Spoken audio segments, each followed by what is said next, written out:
Les Ivoiriens, on a eu quelques infos transferts sur nos éléphants, donc on voit ça ensemble. Mais avant ça, n'oubliez pas de vous abonner et donner un max de force. On commence par le Capi Franck Kessié qui est actuellement poussé vers la sortie par ses propres supporters. Du coup, on nous dit que la Juventus veut le signer et que son contrat avec Al Ahly expire en juin prochain. Ah, franchement, pour moi, c'est une bonne nouvelle. Déjà, retour en Europe et en Italie. Championnat qu'il connaît très bien, où il a passé ses meilleures années. Franchement, son prime, c'est à l'AC Milan. Franchement, j'espère que ça va se faire. Et j'aurais même aimé que ça se fasse dès cet hiver et pas l'été prochain. En vue de la Coupe du Monde, je pense que ça aurait été le mieux.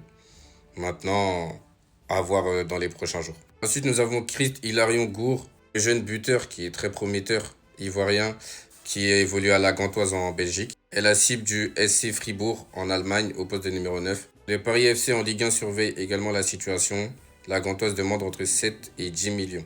À deux clubs du top 5 européen. Club, du coup, tu as une plus grande visibilité. Petite préférence pour Fribourg, on connaît hein, les attaquants, souvent quand ils vont en Allemagne.